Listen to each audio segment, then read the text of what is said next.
السلام عليكم ورحمة الله وبركاته. وعليكم السلام ورحمة الله وبركاته. إن الحمد لله نحمده ونستعينه ونستغفره ونؤمن به ونتوكل عليه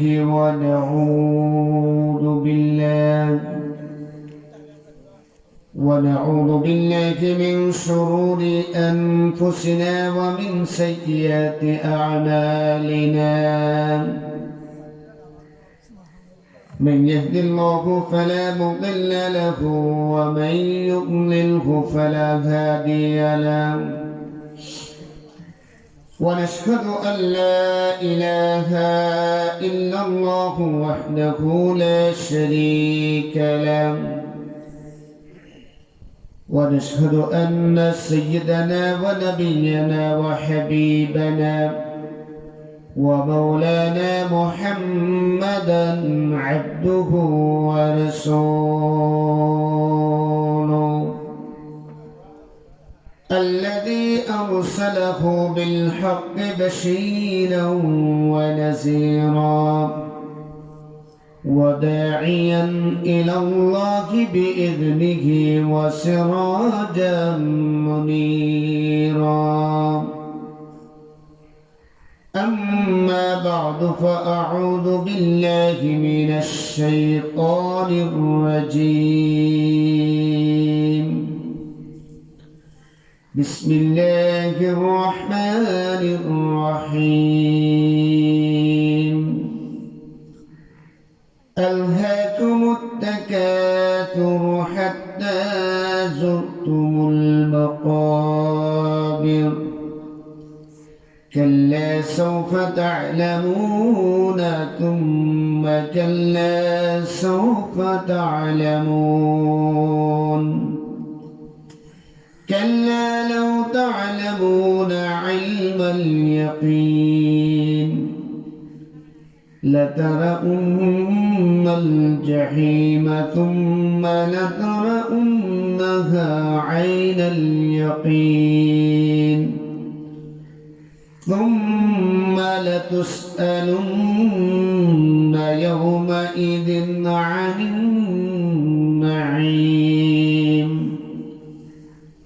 وقال سبحانه وتعالى في شان حبيبه مخبرا وآمرا: إن الله وملائكته يصلون على النبي يا أيها الذين آمنوا صلوا عليه وسلموا تسليما.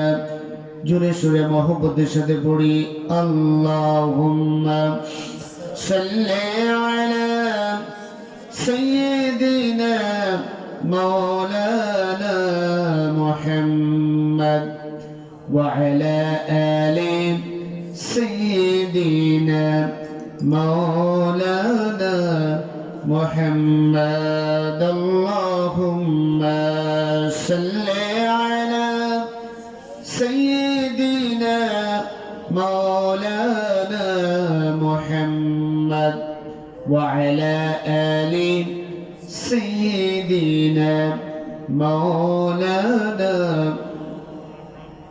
যে মানুষ মানুষের বেদনায় কেঁদেছিলেন আজীবন মদিনায়, যে মানুষ মানুষের বেদনায়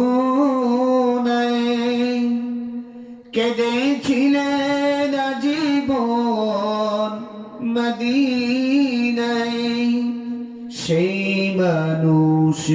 মানুষ যদি হয় তো সুন্দর না জানি তাহলে তুমি কত সুন্দর কতহু সুন্দর আল্লাহুম্মা সাল্লি আলা সাইয়্যিদিনা মাওলানা মুহাম্মদ ওয়া আলা আলি সাইয়্যিদিনা মাওলানা محمد بلغ العلا بكماله كشف الدجى بجماله حسنت جميع خصاله صلوا عليه وآله سبحان الله وبحمده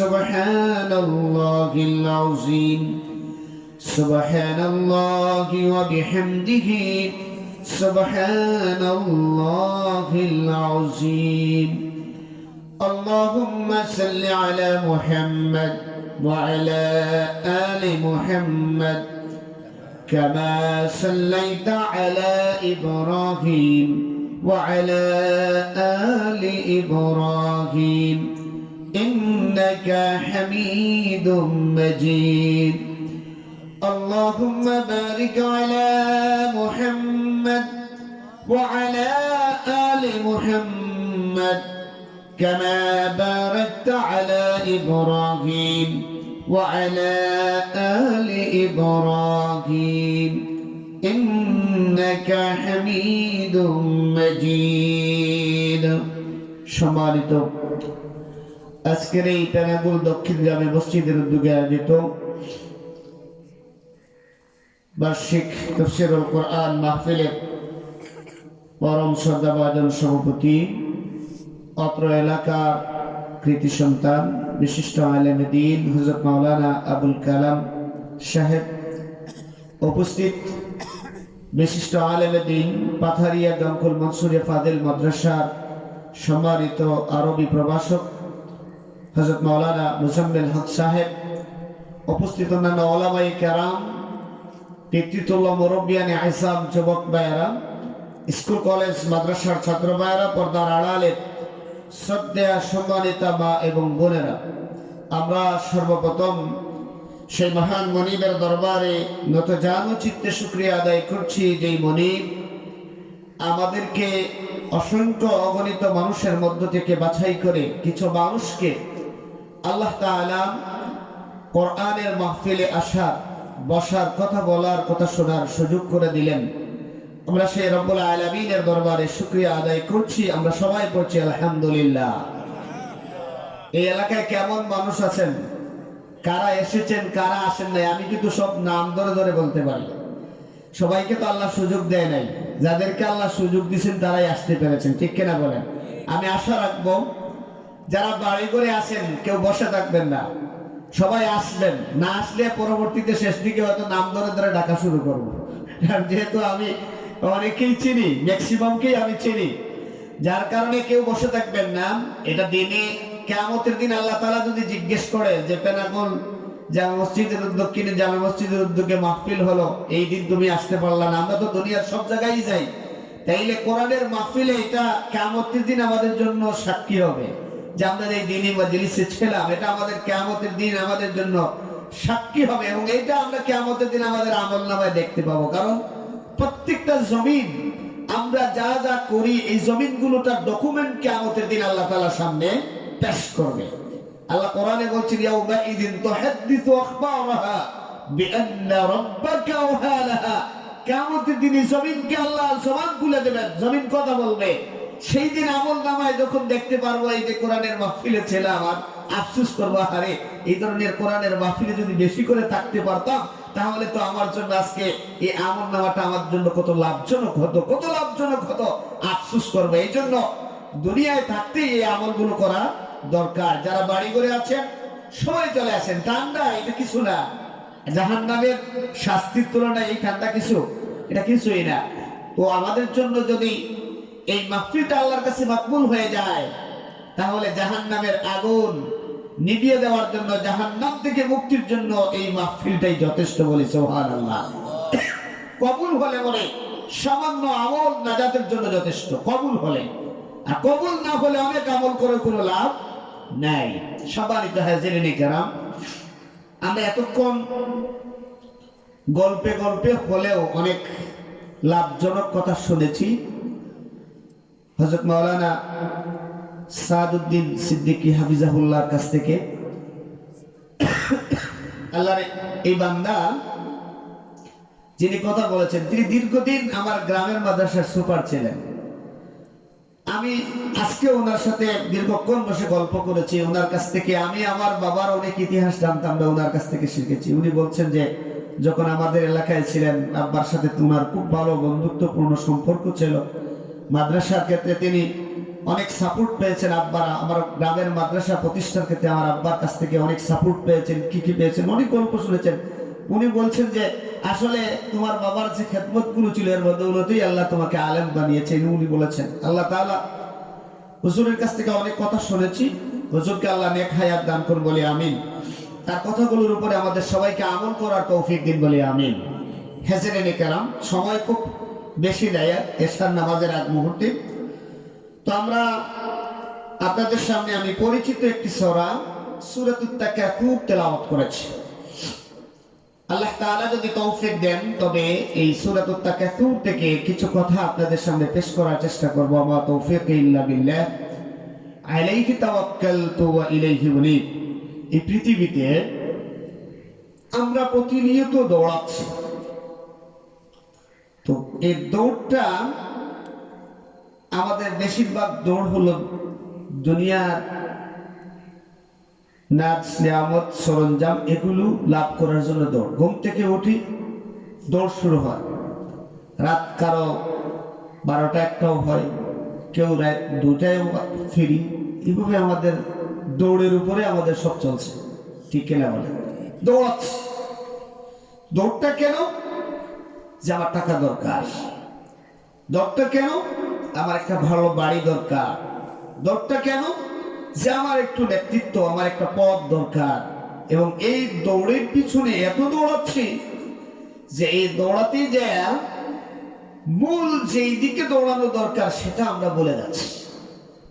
দৌড়টা হয়ে যাচ্ছে আমাদের মূল টার্গেটকে বাদ দিয়ে ভিন্ন টার্গেটের দিকে। তো এই দৌড়টা যদি সঠিক দিকে না হয় তাহলে এই দৌড়ানোর কারণে একসময় আফসোস করব। এই দৌড়ানোর কারণে আফসোস করব। দৌড়টা হতে হবে যে দৌড়টা দৌড়ালে পরে আমার আসল লাভ ঠিক থাকে, তাহলেই এই দৌড় ঠিক আছে। আর যদি আসল লাভ ঠিক না থাকে তাহলে দৌড়ায় শেষ পর্যন্ত কি করব? আফসোস করব। এই দুনিয়ায় আল্লাহ তাআলা আমাদেরকে সৃষ্টি করে যদি আমরা এই দুনিয়াতেই যদি আমাদের সবকিছু শেষ হয়ে যেত তাহলে দৌড়ানোটা ঠিক আছিল। কিন্তু আমাদের কি দুনিয়াই সব শেষ না? আরেকটা জীবন আছে। আমাদের আরেকটা জীবন আছে না নেই? আছে।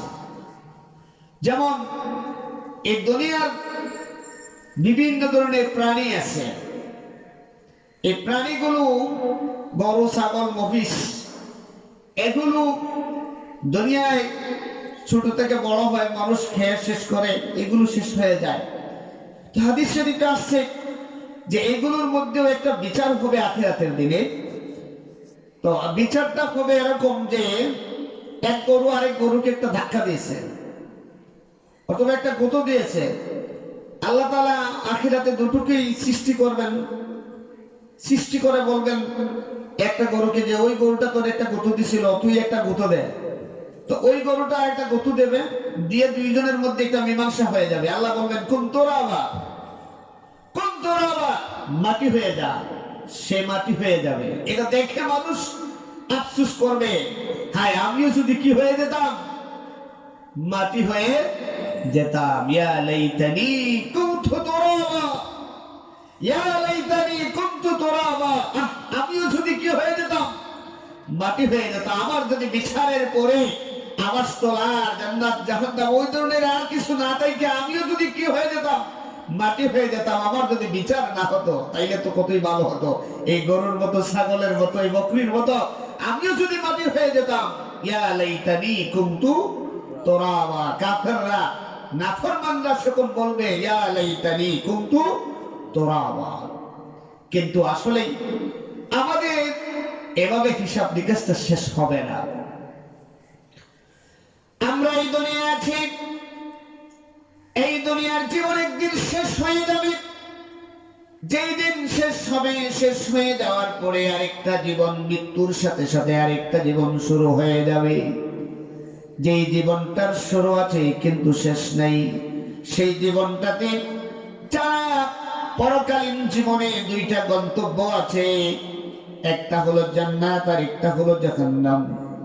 জাহান্নাম থেকে যারা বাঁচতে পারবে আর জান্নাতে যারা যাইতে পারবে, এই মানুষগুলোই সফল।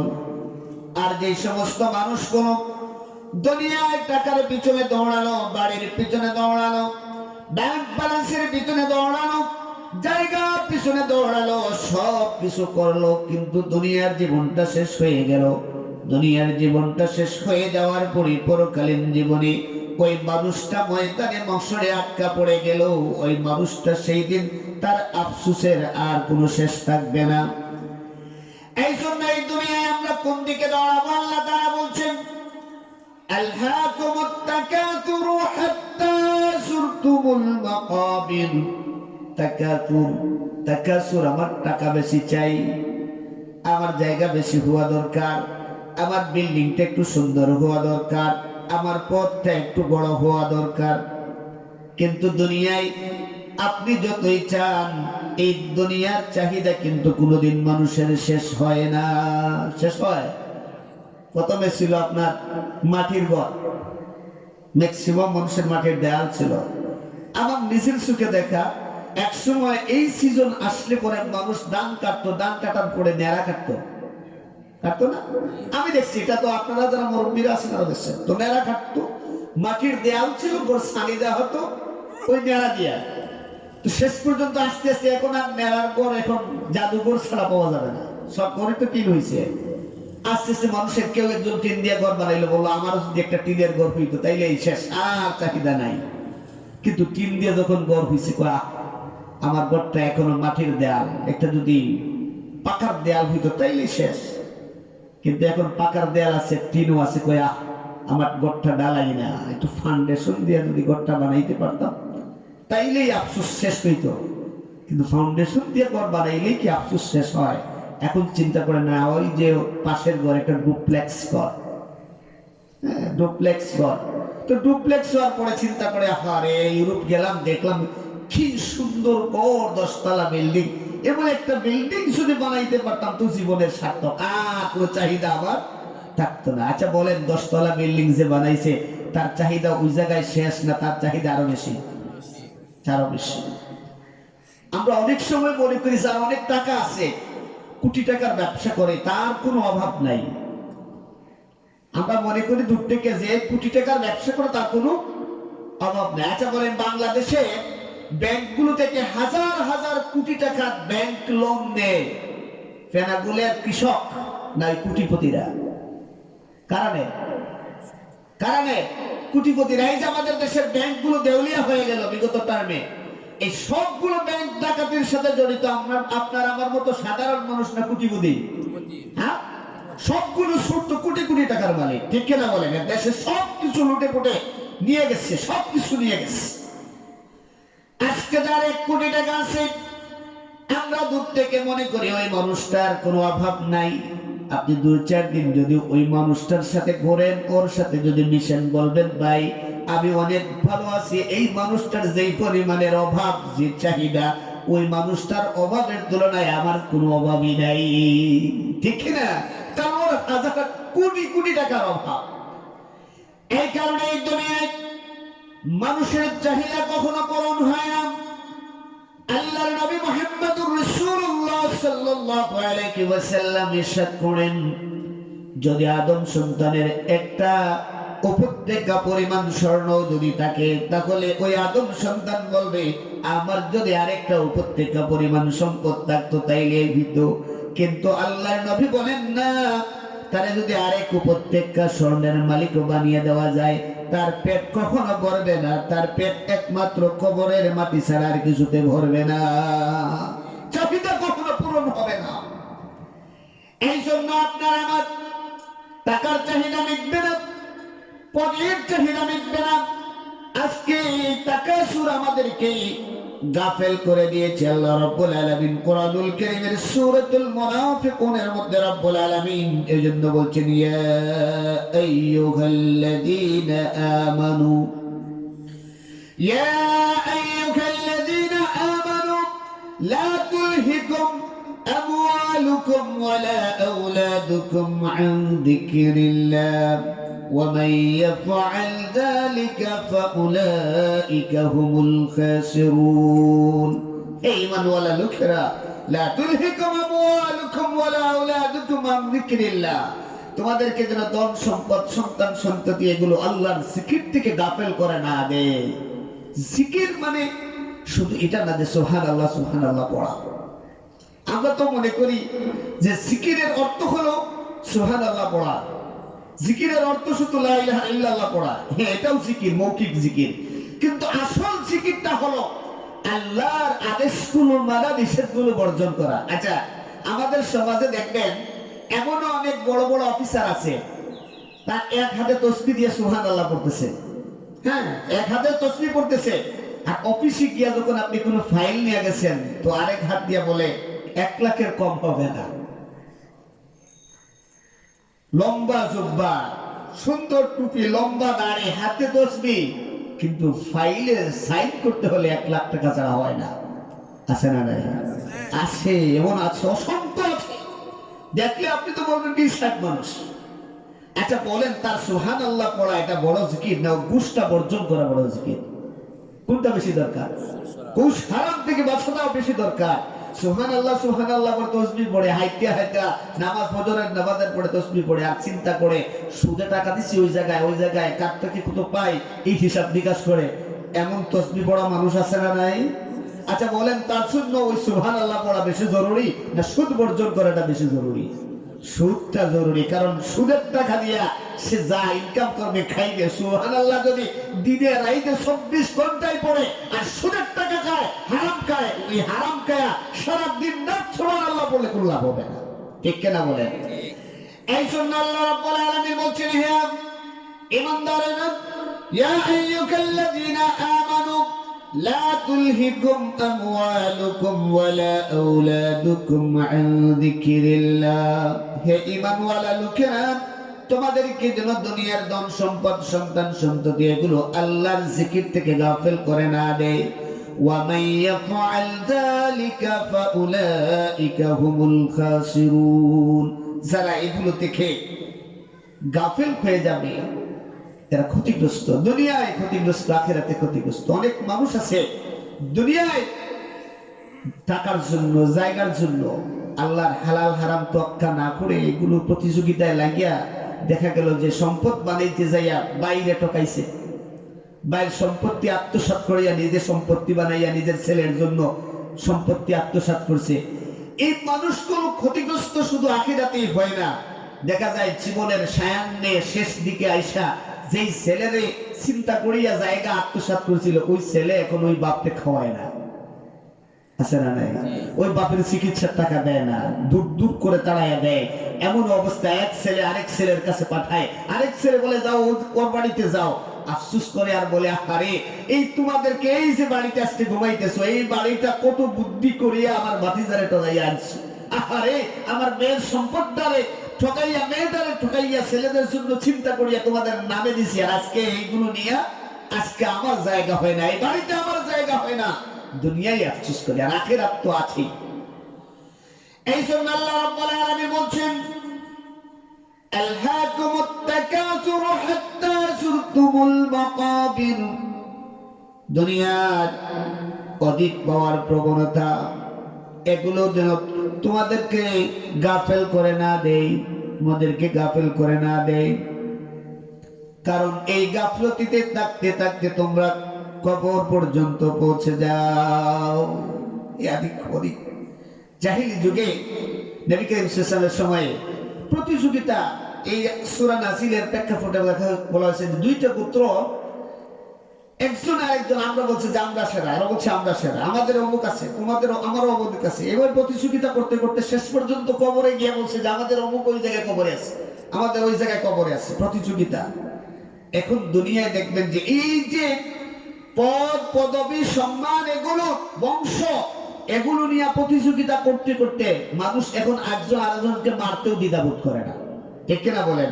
যখন দেখে যে আজকে আমি ওই জায়গায় আছি, আমার জন্য অমুক, আমার জন্য একটু বিপদ, তাইলে শেষ পর্যন্ত আমার ওই পদটা নেওয়ার জন্য, ওই সম্মানের আসনটা আমার জন্য নিষ্কলুষ করার জন্য আমার জন্য যে বাধা, ওরা দুনিয়া থেকে উঠাই তো দ্বিধাবোধ করি না, ঠিক কিনা বলেন? ওই যে কয়দিন আগে একটা ছেলে মারা গেল, এটা কি কিছু কেন? শরীফ মোহাম্মদ উসমান হাদি, এটা তো সেই তাকাল সুরের অংশ, যে তার জন্য কারোর জন্য সে আসার ছিল, কারোর জন্য সে টার্গেটে পরিণত হয়েছে।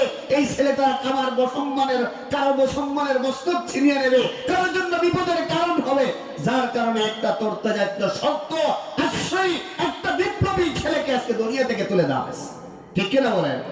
আজকে এভাবে আপনি গ্রামে গঞ্জে দেখবেন, আমার জন্য অমুক বাধা, দুনিয়া থেকে শেষ পর্যন্ত খতম করে দাও, শেষ করে দাও।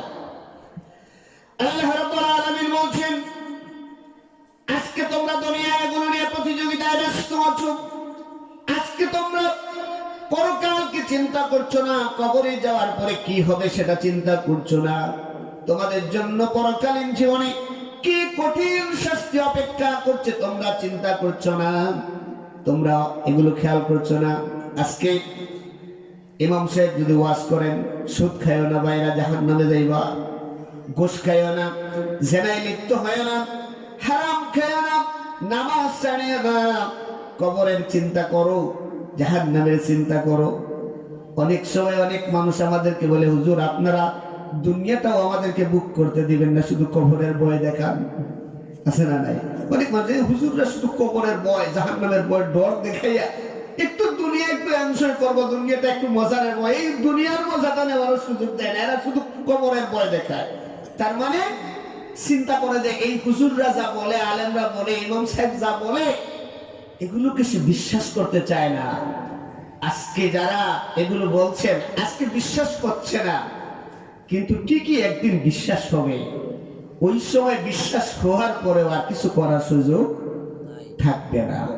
যেমন ছোট্ট একটা উপমা দিয়ে বলি, আমাদের অনেকের বাড়িঘরের কিনারায় পুকুর আছে, তো আমরা ঘরের কাছে একবারে পাকুড়ের কিনারায় একটা পুকুর, এখানে অনেক মাছ আছে পুকুরে। তো শাশুড়িকে তার বৌমা বলতেছে যে মা, আজকে তো সকালবেলা রান্না করার কিছু নাই, কি রান্না করব, তো কি করা যায়? তো শাশুড়ি তার বৌমারে বলছে যে এক কাজ করো, তুমি পেঁয়াজ টেস বাটো, পুকুরে আমি একটু বড়শি নিয়ে যাই, মাছ কয়টা ধরি, অনেক মাছে পুকুরের মধ্যে মাছ আছে পর্যাপ্ত, পুকুরে বড়শি নিয়ে গেলেই 2-4টা লাগবে, তুমি পেঁয়াজ টেস বাটো, আমি নিয়ে আসছিস মাছ। তো এই বৃদ্ধা মহিলা বড়শিতে খাবার টাবার নিয়ে পুকুরে গেছে, আর ওইদিকে তার বৌমারে কইছে তুমি পেঁয়াজ রেডি করো, সবকিছু রেডি করো, বেশি সময় লাগবে না, পুকুরে তো তেলাপিয়া মাছ আছে, ট্যাংরা মাছ আছে, ওগুলো গেলেই কিছু মাছের ব্যবস্থা হবে। এইবার ওই বৃদ্ধা মহিলা বড়শি নিয়ে পুকুরে গেছে মাছ ধরার জন্য, পুকুরে বড়শিটা ছেড়েছে। সাধারণত বড়শিতে এমন খাবার দেওয়া হয়, যে খাবারটা দেখলে মাছ আসে এমন খাবার দেওয়া হয়। বড়শিতে যখন মাছের জন্য খাবার দিয়া পুকুরের মধ্যে ছাড়া হয়েছে, এবার ছোট্ট মাছগুলো, ট্যাংরাগুলো, পুঁটিগুলো, মাগুর মাছ, কই মাছ, এগুলো ওই খাবারের চতুর্পাশে এসে ঘুরতেছে। ওই খাবারের মধ্যে আস্তে করে খুমটা দেয়, টুকা দেয়, বলে খুবই টেস্ট, খুবই মজার খাবার। এবার বড় একটা মাছ এসে বলছে, ওরে ট্যাংরা মাছ, ওরে তেলাপিয়া মাছ, সাবধান, এই খাবারটা খাস না, এই খাবারটা যদি খাস, খাইলে পরে তোর গলার মধ্যে বড়শি লেগে যাবে। বড়শি যখন লাগবে, এই বড়শিটা ধরে আছে একটা বৃদ্ধা মহিলা। ওই বৃদ্ধা মহিলা বড়শিতে যখন খাবারটা তুই গিলবি, বৃদ্ধা মহিলা ছিপ দিবে, উপরে গিয়ে পড়বি। উপরে যখন পড়বি, বৃদ্ধা মহিলা তার ছেলের বউ কিন্তু পেঁয়াজ বাটতেছে, রসুন বাটতেছে, সে ছাই নিয়ে রেডি আছে, কখন তোর শরীরে ছাই লাগাইয়া তোরে চুলাইবে, তারপরে তোরে ধরবে, বর্ষি থেকে ছুটানোর পরে তোর শরীরের মধ্যে ছাই লাগাবে, তোকে আস্তে করে পরিষ্কার করবে, দাও দিয়ে পরিষ্কার করবে, তারপরে পিস পিস করে টুকরো করবে, তেলে ভেজে খাবে। সাবধানে এই খাবারটা খাস না।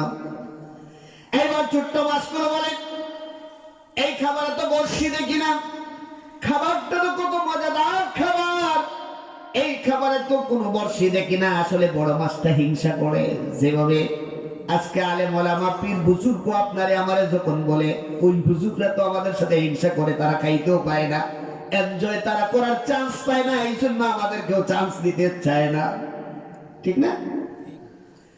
ওই ভাই, আজকে কবরের ভয় যাদেরকে দেখানো হচ্ছে, জাহান্নামে আযাবের শাস্তির ভয় তোমাকে দেখানো হচ্ছে, তোমার বিশ্বাস হচ্ছে না। ঠিক তোমার সামনে এমন একটা বর্ষি জ্বলতেছে, ওই বর্ষিটা গিলবা, স্লিপ পড়বে, টান পড়বে, কিন্তু একদিন ওই ছোট্ট মাছগুলোর বিশ্বাস হয় না। বর্ষির খাবারটা দেখার পরে বলে, না মজাদার খাবার। আস্তে করে খাবারটা যখন গেলে ফেলেছে, তেলাপিয়াটা খাবারটা গেলে ফেলার সাথে সাথে এবার চিৎকার দিয়া বলে, ও বড় ভাই, তুমি না বলছিলা খাবার গিললে পরে গলায় বর্ষি লাগবে, আমার তো মনে হয় কি গলায় লেগে গেছে। এবার আস্তে করে যখন টান দেই, বলে আমি তো খুব কষ্ট পাই, বের হতে পারি না। এবার তার বর্ষিটা আস্তে করে বিশ্বাস হই, যখন টান দেয় গলায় আটকে যায়। শীতটা যখন বর্ষির সকা একটা যখন একটু নিচের দিকে যায়, ওই বৃদ্ধা মহিলা শীত দেয় পাড়ের মধ্যে গিয়া পড়ে।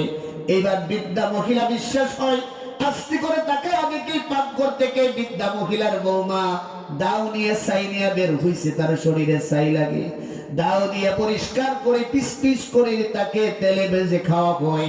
ওই ছোট্ট বাচ্চার সব বিশ্বাস হয়, কিন্তু আর কিছুই করার থাকে না।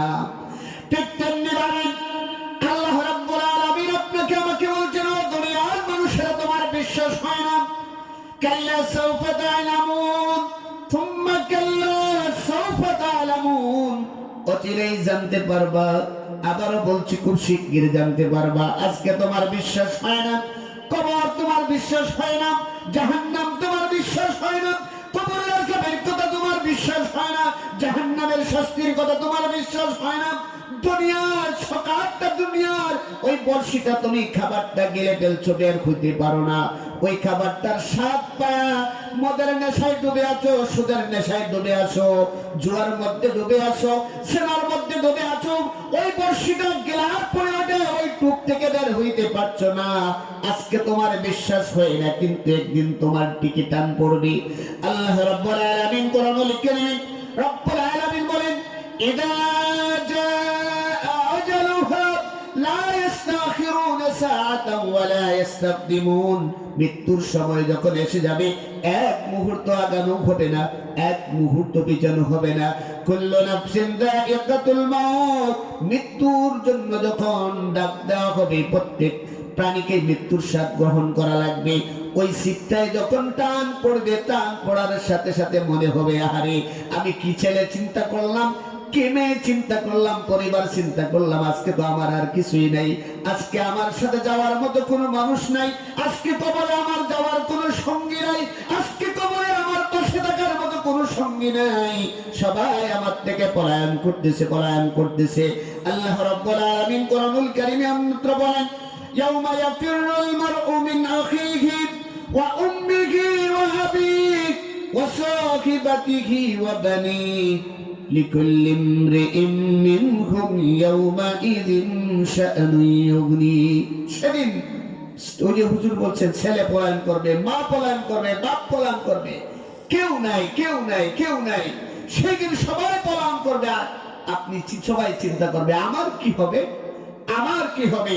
আল্লাহ বলছেন, তোমার বিশ্বাস হচ্ছে না, তোমার বিশ্বাস হবে যখন লাতারা উন্নাল জাহিম, অবশ্যই তোমাকে জাহান্নাম দেখানো হবে, জাহান্নাম দেখানো হবে।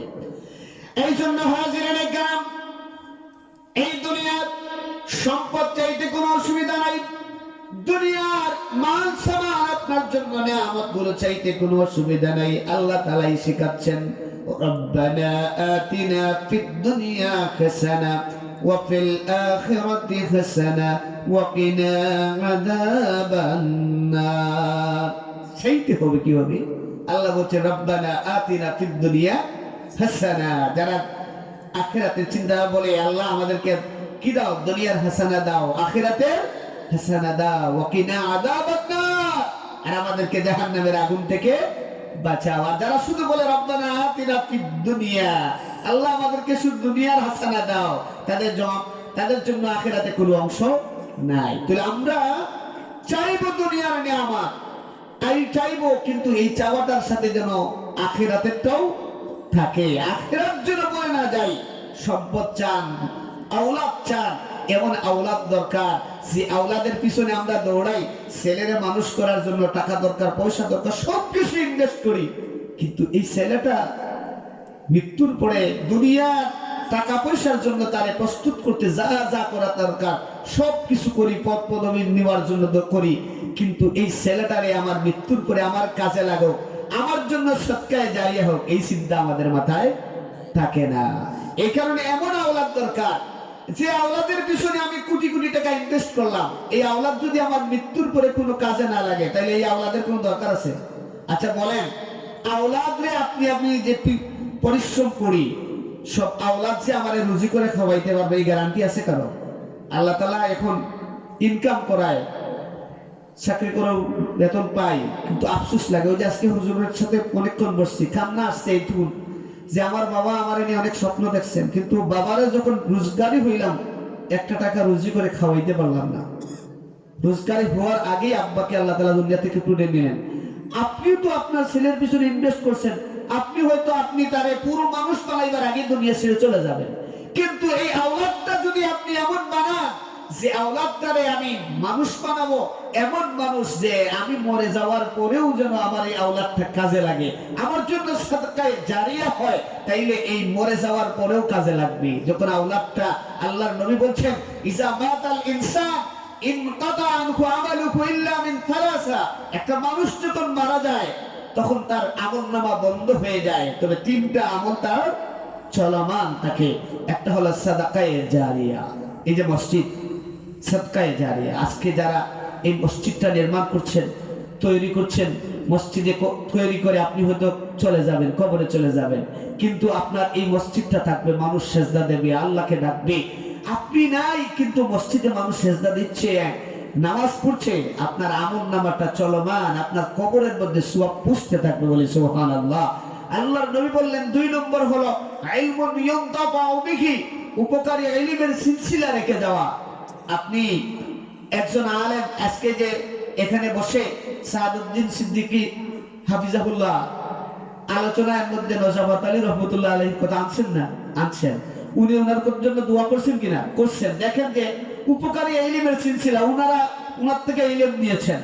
আমি যদিও সরাসরি হুজুরকে পাই নাই, কারণ হুজুর আমি বড় হওয়ার আগে আমার এলাকা থেকে চলে আসেন, যদি উনিও থাকতেন তাহলে ওনার কাছ থেকে আমিও ইলম নিতাম, হয়তো এই সিলসিলা উনি আজকে গল্পে বলবে, বলছেন বাবারে তোমারে পাই নাই, কিন্তু তোমার জন্মের সময় আমার দোয়া ছিল। হুজুরও ছিলেন, তোমাদের মাওলানা শাহ ছিলেন, যে তোমার জন্মের সময় তোমার বাড়িতে গিয়া দোয়া করে আসছি তোমার জন্য, জন্মের সময় তোমার জন্য দোয়া ছিল। এই যে উপকারী একজন থেকে আরেকজন, একজন থেকে আরেকজন, এই যে ইলমের সিলসিলা, আমাদের ছাত্ররা আলেম হবে, আজকে এরা পরবর্তী তাদের ছাত্ররা আলেম হবে, এই সিলসিলা যতদিন চলমান থাকবে, যেখান থেকে ইলম শুরু হয়েছে ওই ইলম, এই সওয়াবের সিলসিলাটা চলমান থাকবে, বলি সুবহানাল্লাহ।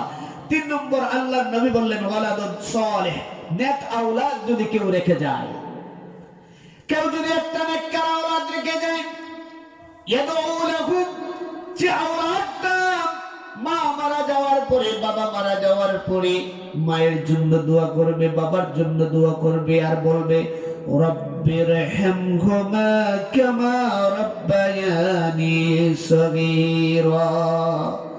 যে আওলাদটা আপনার জন্য মৃত্যুর পরে আওলাদটা আপনার জন্য দোয়া করতে থাকবে, ওই আওলাদটা এমন, ওই যে আগেকার দিনে ছোটকালে আমরা গর্ত করে করে বিভিন্ন বিসি দিয়ে একটা গেম খেলতাম, তো একের খোল যে পাইতো ছক্কা মারছে, আছে না? তো একের খোল মানে একের খোল পাইছে, মানে একটা যতটা পড়তেছে সবটা সে তার নিয়ে নিতেছে। তো ঠিক এটা একের খোলের মতো, আপনি চলে গেছেন কিন্তু আওলাদটা রেখে গেছেন, এই আওলাদটা আপনার জন্য দোয়া করতেছে। কিয়ামতের দিন এই লোক তার আমলনামায় সওয়াবের ভান্ডার দেখে আফসোস করবে, আমার এত আমল করতে কে আসলো, আমি তো এই আমল করে যাইনি। আল্লাহ তাআলা বললেন তুমি একটা আওলাদ রেখে আসছো, যে আওলাদটা নেককার নামাজি, যে আওলাদটা তোমার মৃত্যুর পরে তোমার জন্য দোয়া করছে, এই আওলাদটা রেখে আসছো, যার কারণে তোমার আমল নামায় সওয়াবে ভরপুর হয়ে গেছে। বলি সুবহানাল্লাহ সুবহানাল্লাহ। আচ্ছা বলেন, আপনারা যারা আছেন, যে আওলাদ নামাজ পড়ে না, এই আওলাদ কি মা বাপের জন্য দোয়া করে? হ্যাঁ করে? আমার তো মনে হয় যে আওলাদ নামাজ পড়ে না, যে আওলাদ মাসুদ নামাজ পড়ে না, ও তো তার মা বাবার জানাজার নামাজই হয় না। কিভাবে হয় না আমি আপনাকে বলি। আচ্ছা বলেন, এখন এশার ওয়াক্ত হয়ে গেছে, এখন যদি কারো জানাজা আমরা পড়তে হয়, তাহলে আগে এশার নামাজ পড়বো না জানাজার নামাজ পড়বো? জি জুড়ে বলেন, কোন নামাজ? এশার নামাজ। কারণ কি? এশার নামাজটা পড়ছে আইন, আর জানাজার নামাজটা পড়ছে কিফায়া। তাহলে আগে পড়ছে আইনটা পড়তে হয়। আচ্ছা বলেন, দেখবেন আপনার এলাকায় অনেক সন্তান বাপের জানাজায় দাঁড়ায়, ফজরের নামাজ না পড়িয়া জানাজায় 11টায় জানাজার নামাজে দাঁড়ায়, আছে না নাই?